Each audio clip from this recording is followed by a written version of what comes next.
Hey, I'm Alex Radical from Board Game Co., and this is Where Are They Now? Looking back at the games I reviewed last year in March, and then just a quick note how I felt. Did I play them again? Haven't changed. Opinions have changed. All that kind of stuff. As usual, there are timestamps down below, and these are divided up into the sections so you can skip. If you don't care about the things that I haven't played since covering them, then by all means, skip that. If you're only here for what meaningful changes there are in my opinions, then by all means, that section is down below. And with that, let's start this off. There's a bunch of games in the haven't played since category. This is very common because lots of games I get rid of after playing them, and lots of games are prototypes and I haven't had the chance to play them in a year, and so this section is usually the most common, unfortunately. But going through them fairly quickly, we have Hamlet, which I gave a 3.5 to. That one I enjoyed what Hamlet was doing while not being overly compelled from the sense of the many tile-laying games out there. I give it a 3.5 out of 5, not enough for me to pick it up. We have Micro Dojo, Loyalty and Deceit, gave that one a 3.5 out of 5. It's a small box game. I liked what it did. I like how it iterated upon Micro Dojo, but for me it's still a small box game that I just didn't feel the need to own. I gave it a 3.5 as well. We have The Lord of the Rings, the card game, gave that a 4 out of 5. The problem is it's fighting against games like Marvel Champions for me, and I'll always pick Marvel Champions over The Lord of the Rings, the card game, and I'm sure when it comes to the world of LCGs, everyone has their favorite. For me, Marvel Champions is mine, and so, yeah, despite being a 4, it unfortunately left my collection. We have Kingdoms Rise and Fall Dorian, the 3.5 out of that one. I get a 3.5 out of 5. That was a crowdfunding campaign. I enjoyed the deck building in that game, but I thought some elements of the game could have potentially used a bit more polish overall to potentially speed up the game, have it a bit more whatever. Like, I thought there was some really promising aspects to it, but it was good. It wasn't great. A 3.5 out of 5. We have Founders of Teotihuacan, another good, not great. A 3.5 out of 5 for a board and dice title. This one was it was very compelling the first time I played it, but then every play after that was fairly similar. The puzzle didn't really evolve. It's basically you're trying to build these pyramids and a little bit of area control and polyomino-ish pieces on the board. I enjoyed it. I definitely enjoyed it, but 3.5 out of 5. We have My Farm Shop, which I gave a 3 out of 5. This is from Pegasus Spill, and it's a very light game that falls into the whole roll dice and take things like Valeria Card Kingdoms, like Machikoro, like Space, all that. To me, this one kind of lined up with Machikoro. A little too light and not interesting enough. Valeria Card Kingdoms is still my favorite in that genre, so a 3 out of 5. We have Illiterati. I think so. Illiterati. The irony of me not knowing whether it's pronounced or called that. Illiterati from Gap Closer Games, I want to say. I gave the one a 4 out of 5. That one actually should be showing up soon. That was a word game, a cooperative word game that I really enjoyed what it was doing. I thought it was fast playing, quick to teach, quick to play, solve some of the problems of word games because of real time and because it's cooperative. I just haven't had a chance to play it because I'm waiting for it to show up. That's a 4 out of 5. We have Earth Under Siege, another 4 out of 5, and another one that I'm waiting to show up. I don't know if Earth Under Siege will stick around forever. I really liked it, but I also thought it was a lot to take on, a lot to remember and all that. And there's so many of these large box campaign games. I definitely enjoyed it. I plan on playing it when it shows up. How long it lasts in my collection is going to be an entirely different conversation that we'll find out together.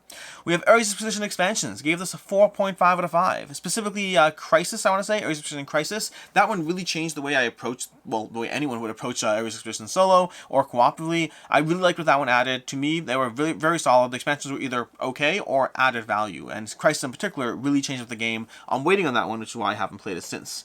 I actually might have played it since. There's a chance I even played it after the review. I had the prototype for a while. I think I got a game in after the review. But either way, long time ago. We have Bad Karmas and the Curse of the Zodiac. Gave that one a 3.5 out of 5. I really liked...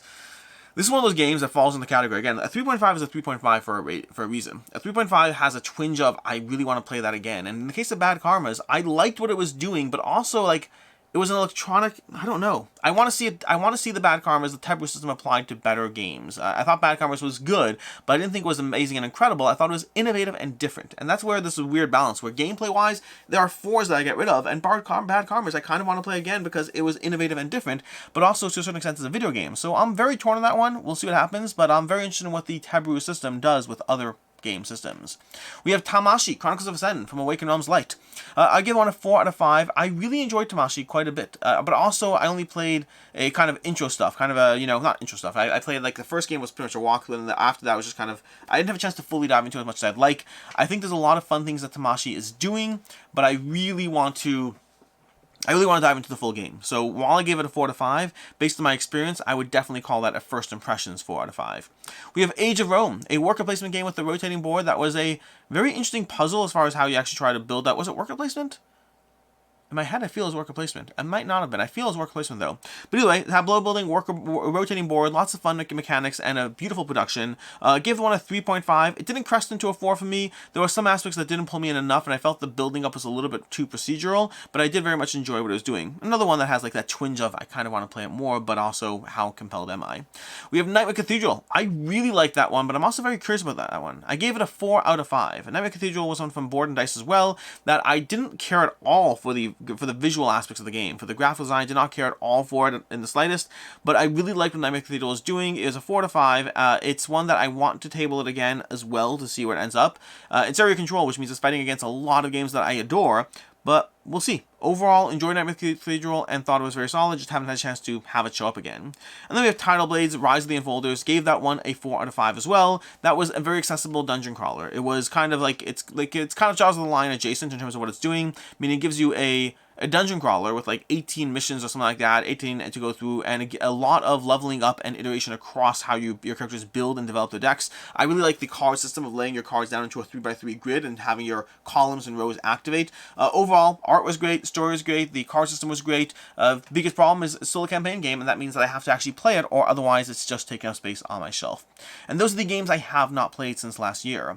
As far as the games that haven't, my opinion has not changed, but I have continued to play, we have Encyclopedia, which has maintained its 5 out of 5 for me. I've continued to play it, continued to dive into it, and continued to enjoy it.